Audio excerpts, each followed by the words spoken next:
Mr. President, Mr. Speaker, ladies and gentlemen of the Congress, my friends. First, I do most sincerely thank you from the bottom of my heart for the cordiality of your welcome. And I extend cordial greetings to the 84th Congress. We shall have much to do together. I am sure that we shall get it done, and that we shall do it in harmony and goodwill. And here, I'm certain you would permit me this morning a personal allusion. The district where I was born has been represented in this Congress for more years than he cares to remember, I suppose, by our distinguished speaker. Today is his birthday, and I want to join with the rest of you in felicitating him and wishing him many happy returns of life.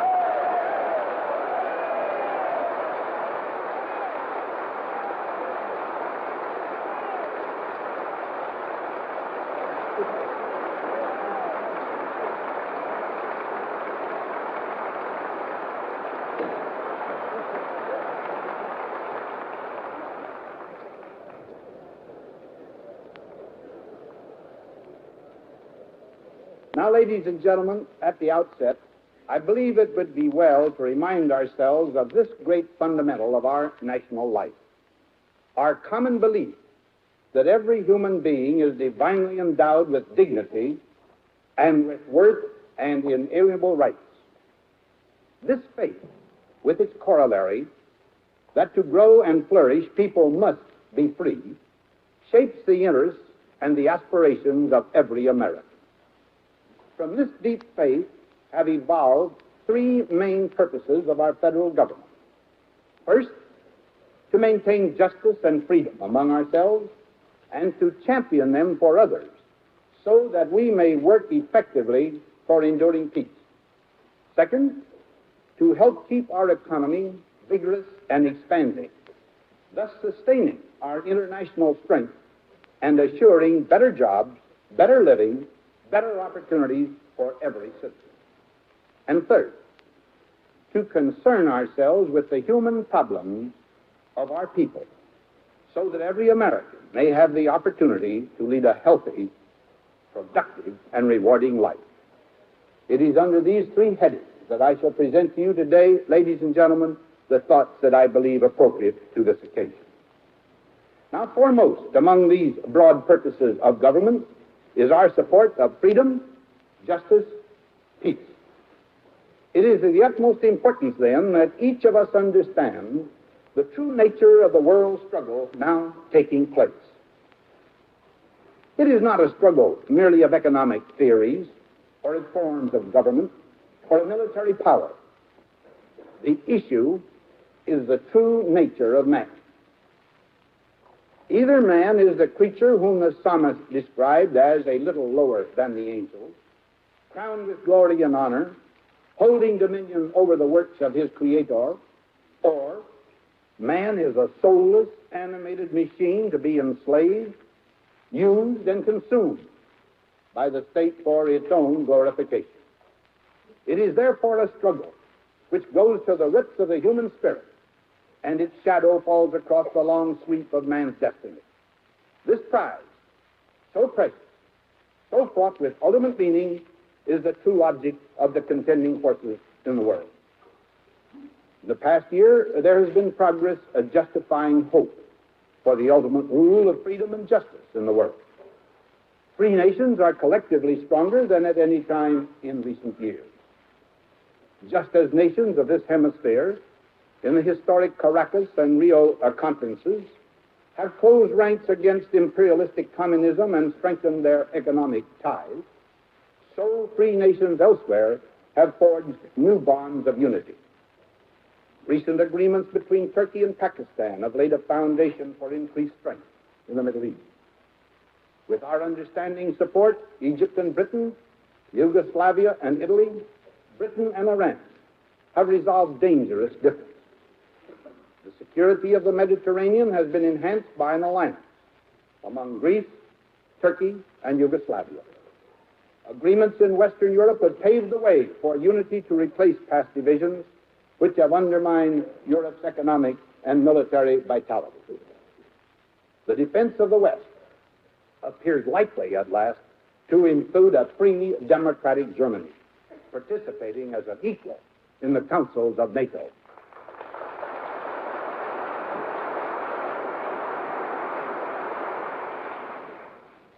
In Asia and the Pacific, the pending Manila Pact supplements our treaties with Australia, New Zealand, the Philippines, Korea, and Japan, and our prospective treaty with the Republic of China. These pacts stand as solemn warning that future military aggression and subversion against the free nations of Asia will meet united response.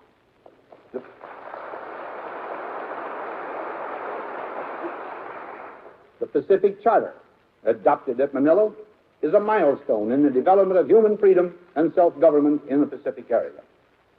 Under the auspices of the United Nations, there is promise of progress in our country's plan for the peaceful use of atomic energy. Finally, today the world is at peace. It is, to be sure, an insecure peace. Yet all humanity finds hope in the simple fact that for an appreciable time there has been no active battlefield on Earth. This same fact inspires us to work all the more effectively with other nations for the well-being, the freedom, the dignity of every human on Earth. In the ultimate achievement of this great purpose lies the only sure promise of security and permanent peace for any nation, including our own. These developments are heartening, but sober problems remain. The massive military machines and ambitions of the Soviet Communist bloc still create uneasiness in the world. All of us are aware of the continuing reliance of the Soviet Communists on military force, of the power of their weapons, of their present resistance to realistic armament limitations, and of their continuing efforts to dominate or intimidate free nations on their periphery. Their steadily growing power includes an increasing strength in nuclear weapons. This power, combined with the proclaimed intentions of the communist leaders to communize the world, is the threat confronting us today. To protect our nations and our peoples from the catastrophe of a nuclear holocaust, free nations must maintain countervailing military power to persuade the communists of the futility of seeking to advance their ends through aggression. If communist rulers understand that America's response to aggression will be swift and decisive, that never shall we buy peace at the expense of honor or faith, they will be powerfully deterred from launching a military venture engulfing their own peoples and many others in disaster.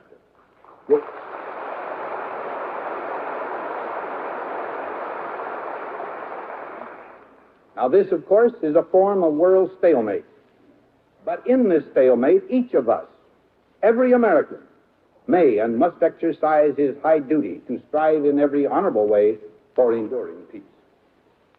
The military threat is but one menace to our freedom and security. We must not only deter aggression, we must also frustrate the effort of communists to gain their goals by subversion.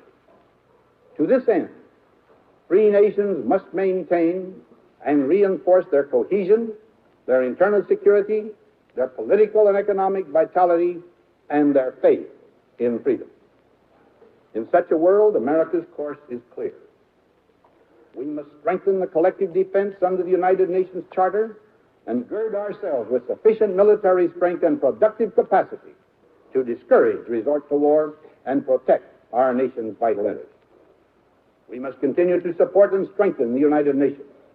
At this moment, by vote of the United Nations General Assembly, its Secretary General is in Communist China on a mission of deepest concern to all Americans, seeking the release of our never-to-be-forgotten American aviators and all other United Nations prisoners.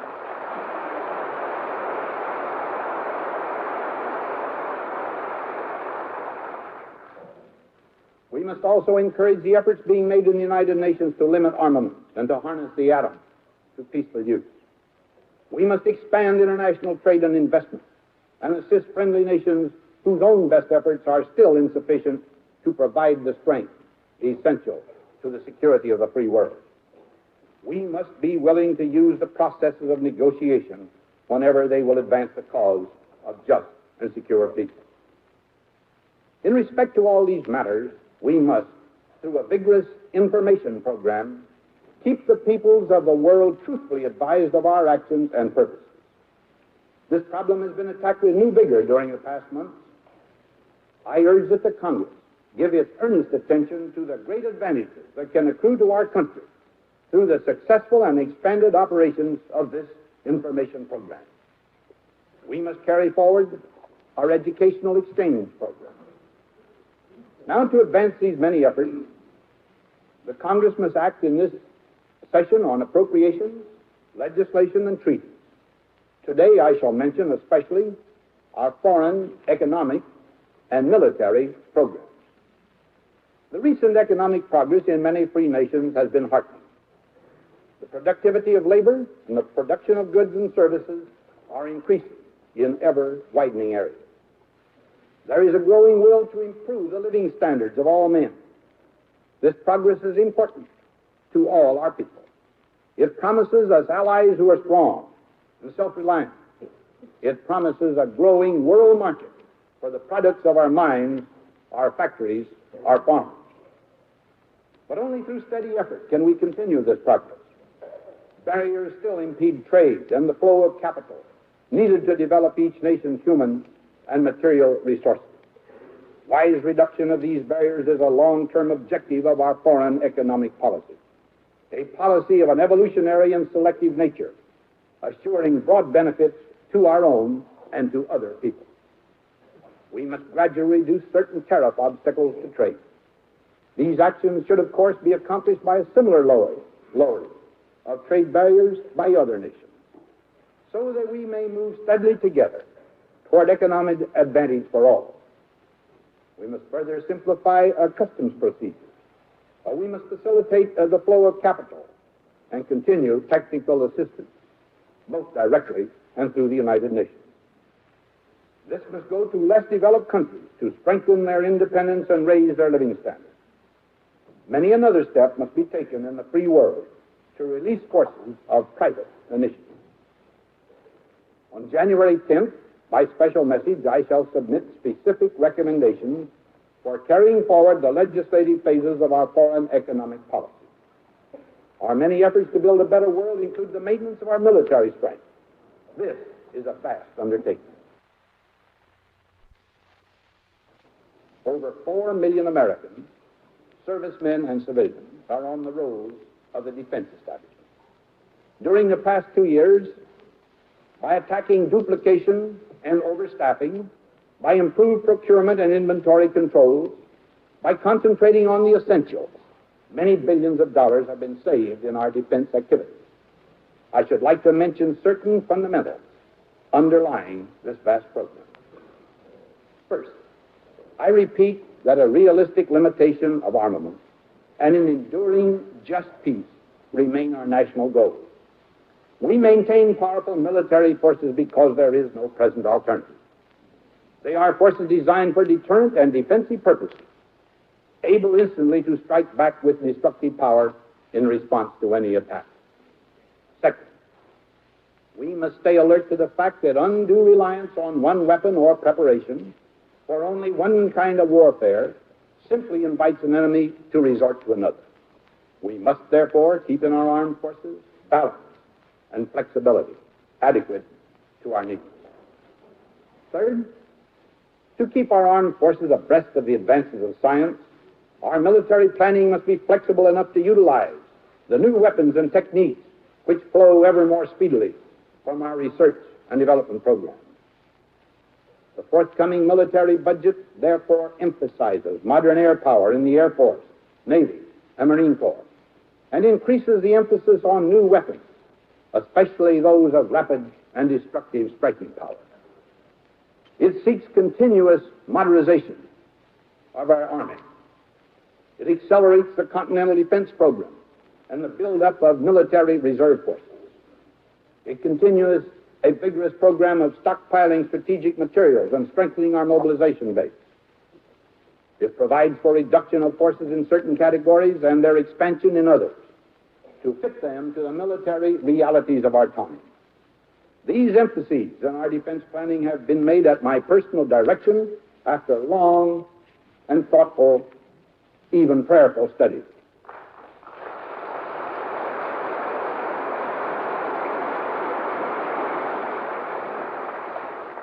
In my judgment, they will give our nation a defense accurately adjusted to the national needs. Fourth, pending a world agreement on armament limitation, we must continue to expand our supplies of nuclear weapons for our land, naval, and air forces. We shall continue our encouraging progress at the same time in the peaceful use of atomic power. Fifth, in the administration of these costly programs, we demand the utmost efficiency. We must assure our people not only of adequate protection, but also of a defense that can and will be resolutely carried forward from year to year until the threat of aggression has disappeared.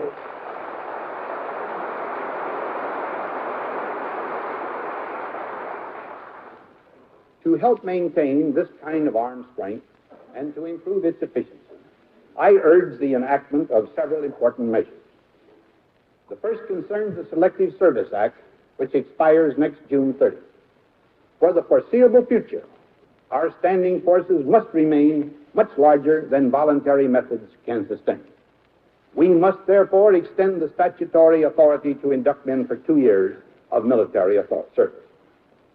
The second kind of measure concerns the rapid turnover of our most experienced servicemen.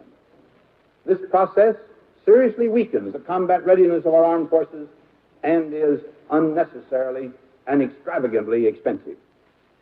To encourage more trained servicemen to remain in uniform, I shall, on the 13th of this month, propose a number of measures to increase the attractions of a military career.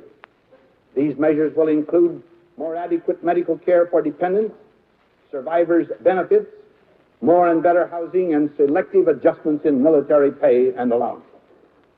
And third, I shall present a program to rebuild and strengthen the civilian component of our armed forces. Because it will go far in assuring fair and equitable participation in military service, it is of particular importance to our combat veterans. In keeping with our historic military policy, the program is designed to build civilian reserves capable of effective military service in an emergency in lieu of maintaining active forces in excess of the nation's immediate needs. Through this program, the individual will be able to discharge one of his obligations to the nation.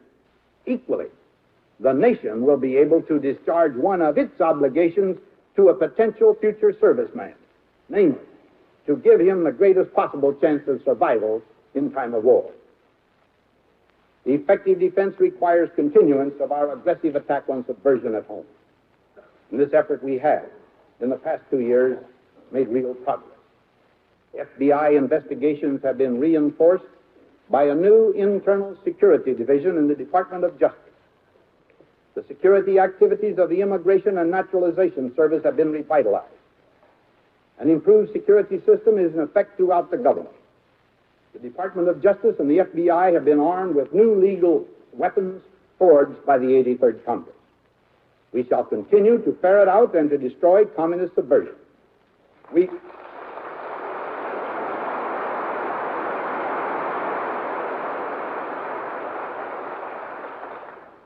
shall, in the process, carefully preserve our traditions and the basic rights of every American citizen.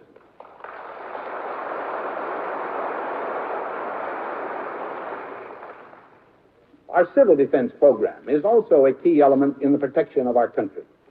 We are developing cooperative methods with state governors, mayors, and voluntary citizen groups in building the civil defense. The significance of this organization in time of war is obvious. Its swift assistance in disaster areas last year proved its importance in time of peace. An industry capable of rapid expansion and essential materials and facilities available in time of emergency are indispensable. I urge, therefore, a 2-year extension of the Defense Production Act and Title II of the First War Powers Act of 1941.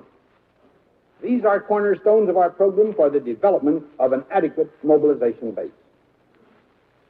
At this point, I should like to make this additional observation. Our quest for peace and freedom necessarily presumes that we who hold positions of public trust must rise above self and section, that we must subordinate to the general good our partisan and our personal pride and prejudice. Tirelessly, with united purpose, we must fortify the material and spiritual foundations of this land of freedom. As never before, there is need for unhesitating cooperation among the branches of our government. At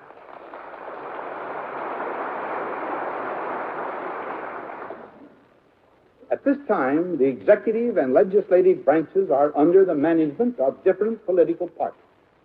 This fact places both parties on trial before the American people. In less perilous days of the past, division of governmental responsibility among our great parties has at times produced indecision approaching futility. We must not let this happen in our time.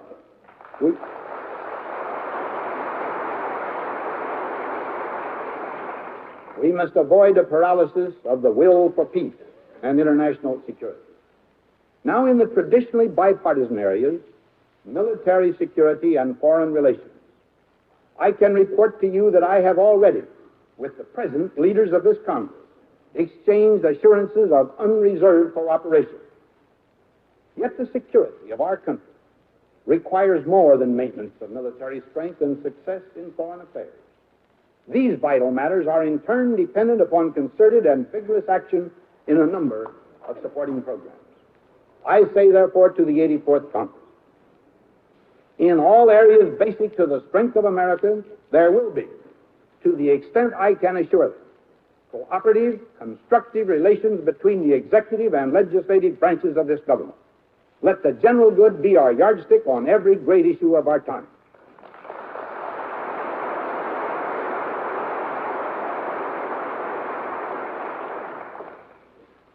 In that pledge, I should include also the similar pledge of every head of department or independent agency in this government.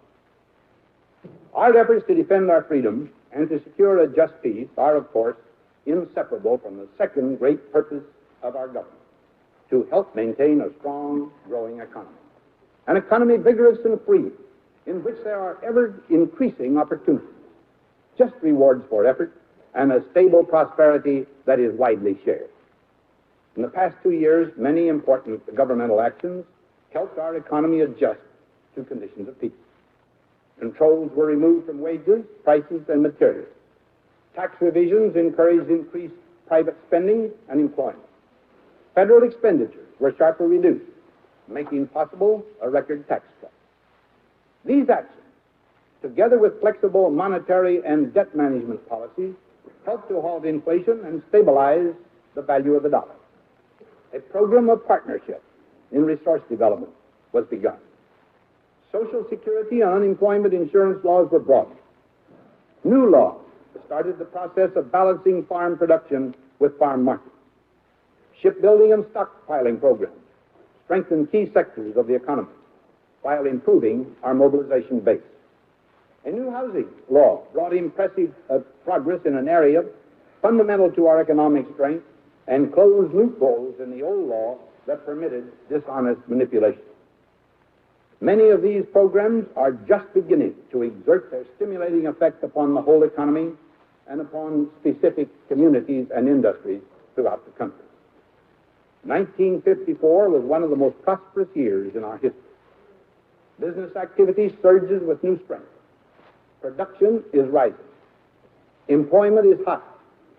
Toward the end of last year, average weekly wages in manufacturing were higher than ever before. Personal income after taxes is at a record level. So is consumer spending. Construction activity is reaching new peaks. Export demand for our goods is strong.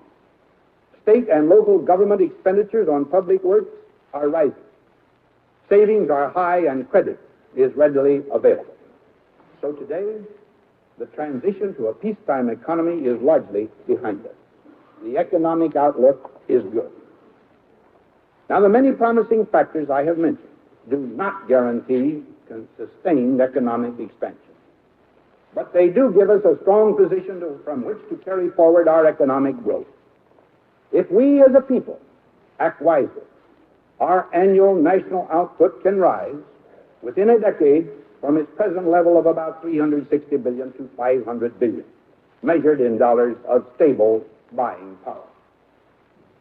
The budget message on January 17th, the economic report on the 20th of the month, and several special messages will set forth in detail programs to foster the growth of our economy and to protect the integrity of the people's money.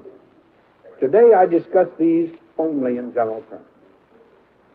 Government efficiency and economy remain essential to progress toward a balanced budget. More than $10 billion were cut from the spending program first proposed in the budget of January 9, 1953. So expenditures of that year were $6.5 billion below those of the previous year. In the current fiscal year, government spending will be nearly $4.5 billion less than in the fiscal year ending last June 30th. New spending authority has been held below expenditures, reducing thus government obligations accumulated over the years. Last year, we had a large tax cut and for the first time in 75 years, a basic revision of tax law. It is now clear that defense and other essential government costs must remain at a level precluding further tax reductions this year. Although excise and corporation income taxes must, therefore, be continued at their present rates, further tax cuts will be possible when justified by lower expenditures and by revenue increases arising from the nation's economic growth. I am hopeful that such reductions can be made next year.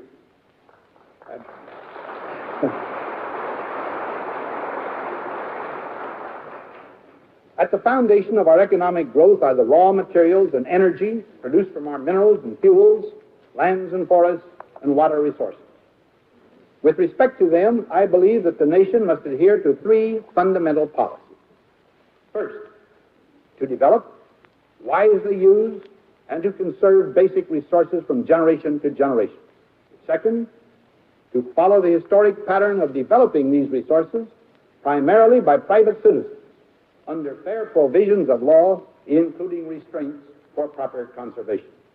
And third, to treat resource development as a partnership undertaking, a partnership in which the participation of private citizens and state and local governments is as necessary as is federal participation.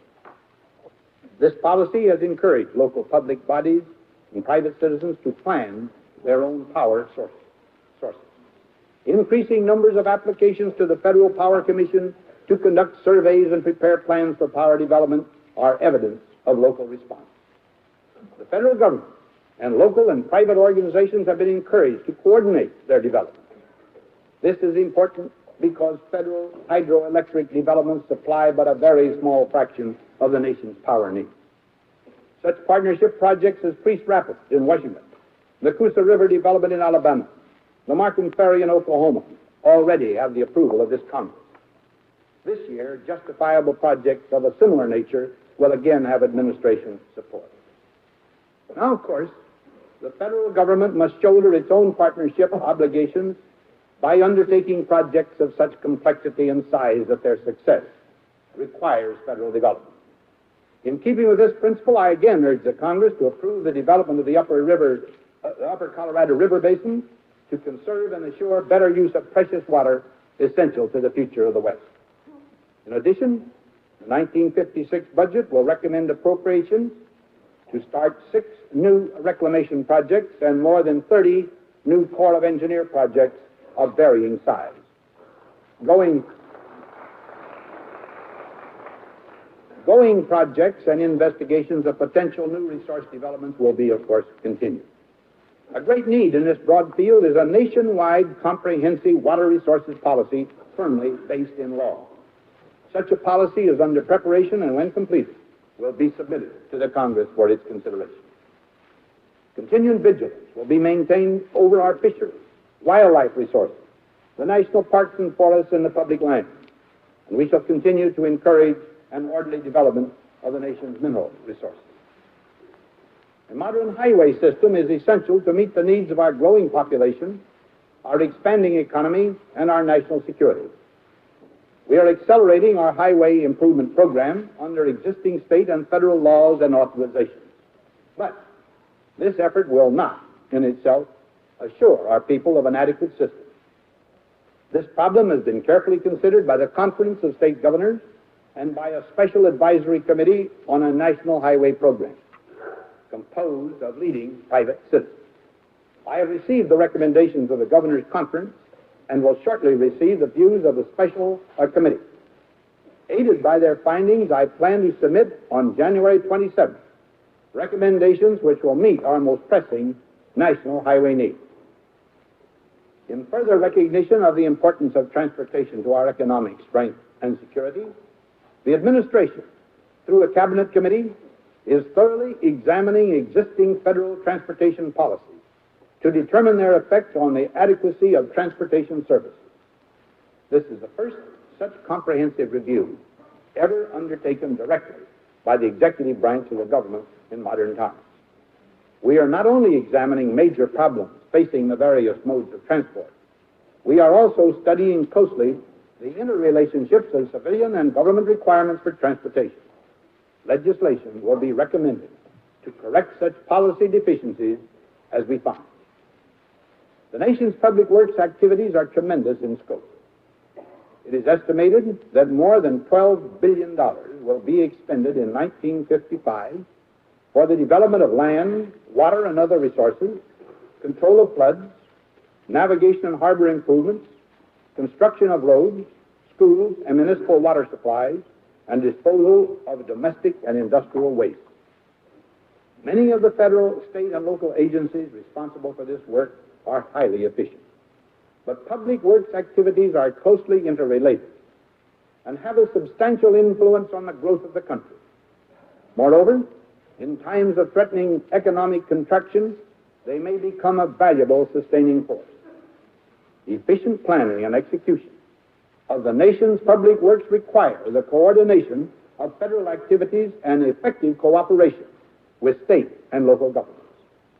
The Council of Economic Advisors, through its Public Works Planning section, has made important advances during the past year in effecting this coordination and cooperation. To give more emphasis and continuity to this essential coordination, I shall request the Congress to appropriate funds for the support of an Office of Coordinator of Public Works in the Executive Office of the President. Now, a most significant element in our growing economy is an agriculture that is stable, prosperous, and free. The problems of our agriculture have evolved over many years and cannot be solved overnight. Nevertheless, governmental actions last year hold great promise of fostering a better balance between production and market, and consequently, a better and more stable income for farmers. Through vigorous administration and new authority provided by the 83rd Congress, surplus farm products are now moving into consumption. From February 1953 through November 1954, the rate of increase in government-held surpluses has been greatly reduced by our moving into use more than $2.3 billion worth of government-owned farm commodities. Domestic consumption remains high, and farm exports will be higher than last year. As a result of the flexibility provided by the Agricultural Act of 1954, we can move toward less restrictive acreage control. Thus, farm production is gradually adjusting to markets. Markets are being expanded, and stocks are moving into use. We can now look forward to an easing of the influences depressing farm prices, to reduced government expenditures for purchase of surplus products, and to less federal intrusion into the lives and plans of our farm people. Agricultural programs have been redirected toward better balance, greater stability, and sustained prosperity. We are headed in the right direction. I urgently recommend to the Congress that we continue resolutely on this road.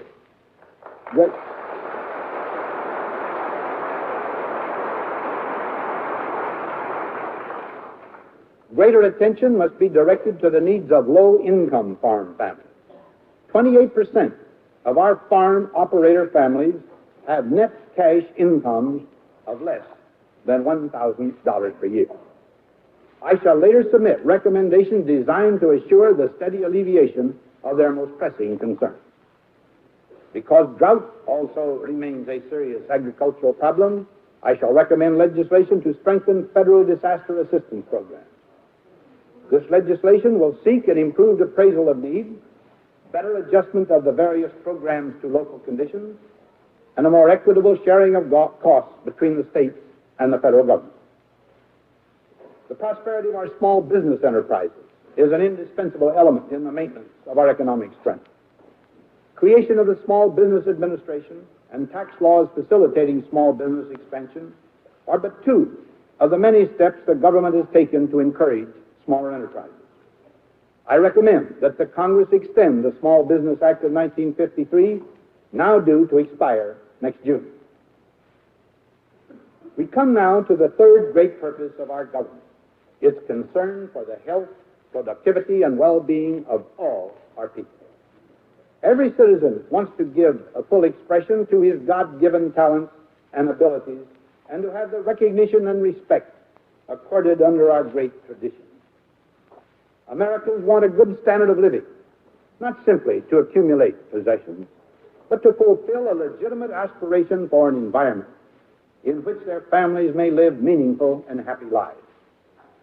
Our people are committed, therefore, to the creation and preservation of opportunity for every citizen, opportunity to lead a more rewarding life.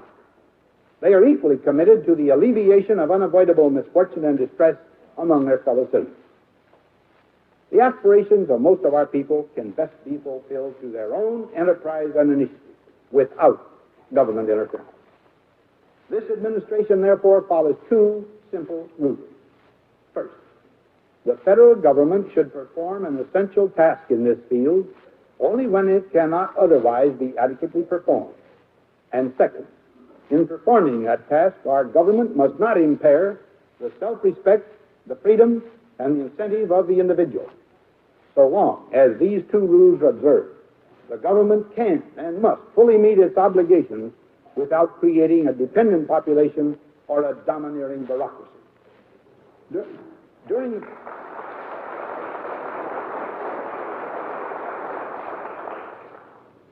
During the past 2 years, notable advances were made in these functions of government.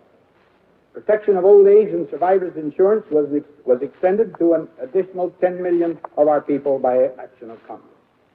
Legislation was enacted to provide unemployment insurance protection to some 4 million additional Americans. Stabilization of living costs and the halting of inflation protected the value of pensions and savings. A broad program now helps to bring good homes within the reach of the great majority of our people. With the states, we are providing more clinics, hospitals, and nursing homes for patients with chronic illnesses. Also, with the states, we have begun a fruitful expansion in the restoration of disabled persons to employment and to useful lives. In the areas of federal responsibility, we have made historic progress in eliminating from among our people demeaning practices based on race or color. All of us may be proud of these achievements, yet essential federal tasks remain to be done. As part of our efforts to provide decent, safe, and sanitary housing for low-income families, we must carry forward the housing program authorized during the past Congress. We must also authorize contracts for a firm program of 35,000 additional public housing units in each of the next 2 fiscal years. This program will meet the most pressing obligations of the federal government into the 1958 fiscal year for planning and building public housing.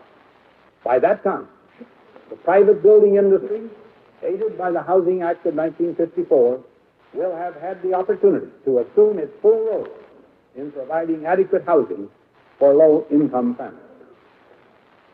The health of our people is one of our most precious assets. Knowledge available to combat disease and disability should be fully used. Otherwise, we as a people are guilty not only of neglected human suffering, but also of wasting our national strength. Advances in medical care are not available to enough of our citizens.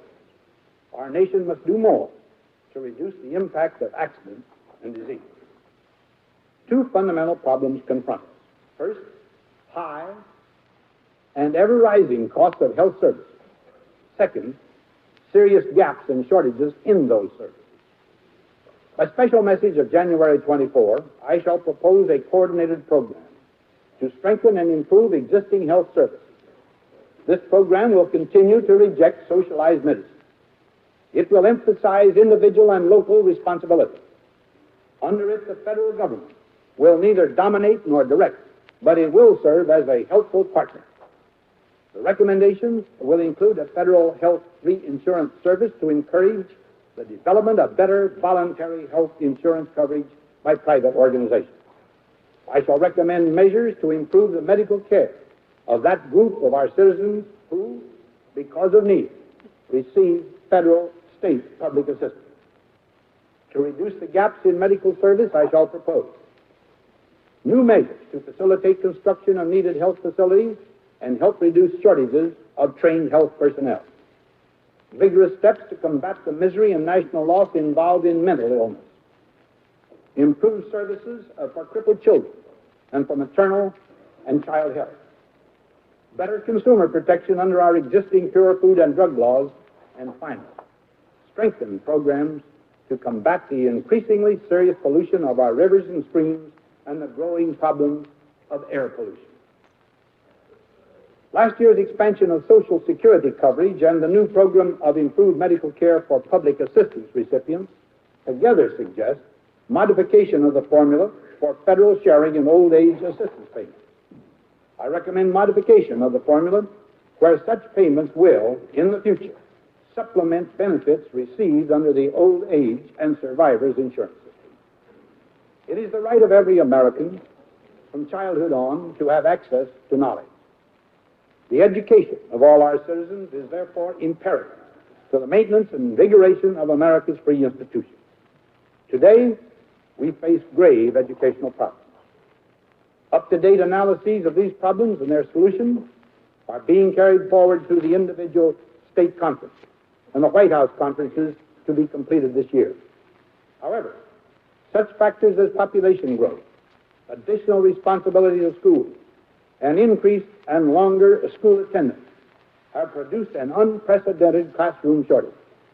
This shortage is of immediate concern to all our people. Affirmative action must be taken now. Without impairing in any way the responsibilities of our states, our localities, communities, or families, the federal government should serve as an effective agent in dealing with this problem. I shall forward a special message to the Congress on February 15th, presenting a program dealing with this shortage. To help the states do a better job, we must strengthen their resources for preventing and dealing with juvenile delinquency. I shall propose federal legislation to assist the states in dealing with this nationwide problem. We shall carry forward the vigorous efforts of the administration to improve the international control of traffic in narcotics, and in cooperation with state and local agencies to combat narcotic addiction in our own country. I should like to speak to you now of additional matters of importance to all our people, and especially to our wage earners. During the past year, certain industrial changes and the readjustment of the economy conditions of peace brought unemployment and other difficulties to various localities and industries. These problems are engaging our most earnest attention. But for the overwhelming majority of our working people, the past year has meant good jobs.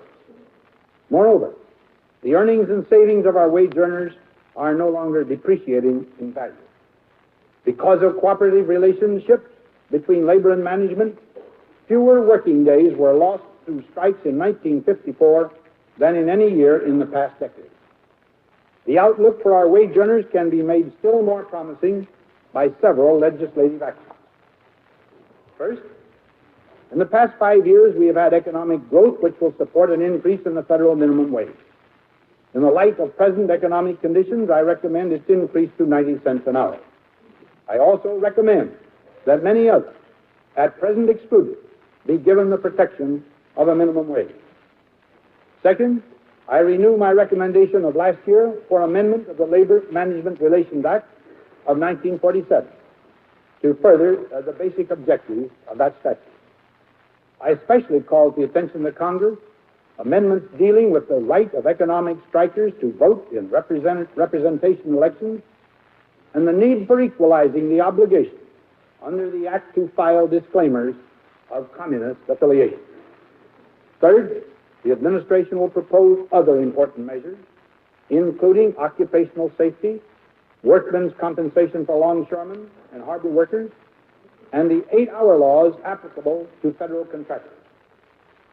Legislation will also be proposed respecting non-occupational disability insurance and unemployment compensation in the District of Columbia. On January 11th, I shall propose a pay adjustment plan for civilian employees outside the Postal Field Service to correct inequities and increase individual pay rates. I shall also recommend voluntary health insurance on a contributory basis for federal employees and their dependents. In keeping with the Group Life Insurance Act passed in the 83rd Congress, this protection should be provided on the group insurance principle and purchased from private facilities. Also, on January 11th, I shall recommend a modern pay plan, including pay increases for postal field employees. As part of this program and to carry forward our progress toward elimination of the large annual postal deficit, I shall renew my request for an increase in postal rates. Again, I urge that in the future the fixing of rates be delegated to an impartial, independent body. Needed improvements in survivor, disability, and retirement benefits for federal personnel have been extensively considered by an appropriate committee. The committee's proposals would strengthen and improve benefits for our career people in government. I endorse their broad objectives. Full contributory coverage under old age and survivors insurance should be made available to all federal personnel, just as in private industry. For career military personnel, the protection of the old age and survivors insurance system would be an important and long-needed addition, especially to their present unequal and inadequate survivorship protection. The military retirement pay system should remain separate and unchanged. Certain adjustments in the present civilian personnel retirement systems will be needed. However, these systems also are a basic part of a total compensation and should be separately and independently retained. I also urge the Congress to approve a long overdue increase in the salaries of members of Congress and of the federal judiciary.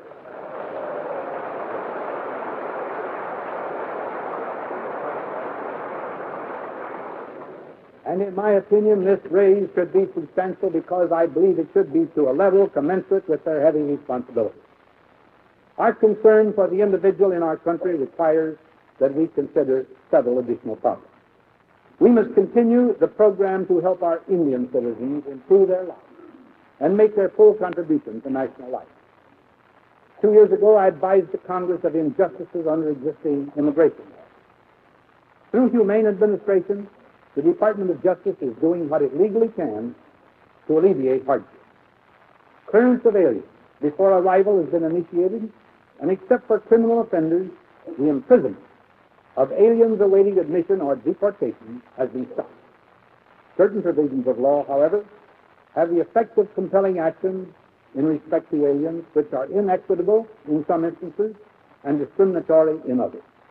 These provisions should be corrected in this session of the Congress.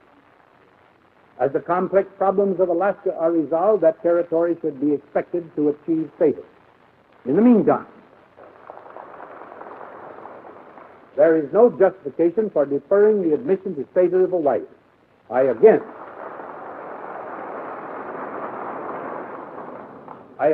urge approval of this measure. We have three splendid opportunities to demonstrate the strength of our belief in the right of suffrage. First, I again urge that a constitutional amendment be submitted to the states to reduce the voting age for federal elections.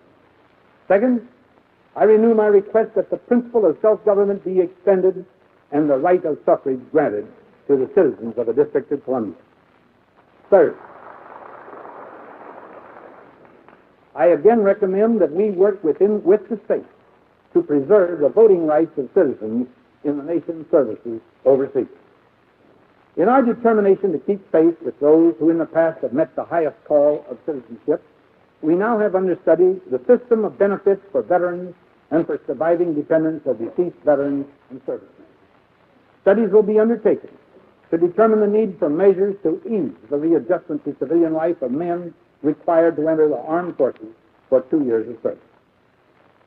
In the advancement of the various activities which will make our civilization endure and flourish, the federal government should do more to give official recognition to the importance of the arts and other cultural activities.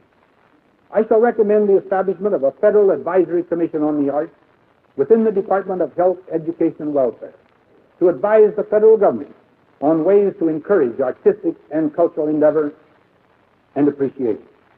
I shall also propose that awards of merit be established whereby we can honor our fellow citizens who make great contributions to the advancement of our civilization and of this country. Every citizen rightly expects efficient and economical administration of these many governmental programs I have outlined today. I strongly recommend extension of the Reorganization Act and the law establishing the Commission on Intergovernmental Relations, both of which expire this spring. Thus, the Congress will assure continuation of the excellent progress recently made in improving government organization and administration. In this connection, we are looking forward with great interest to the report, which will soon be going to the Congress from the Commission on Organization of the Executive Branch of the Government. I'm sure that these studies, made under the chairmanship of former President Herbert Hoover, with the assistance of more than 200 distinguished citizens, will be of great value in paving the way toward more efficiency and economy in the government. And now, I return to the point at which I began, the faith of our people. The many programs here summarized are, I believe, in full keeping with their needs, interests, and aspirations.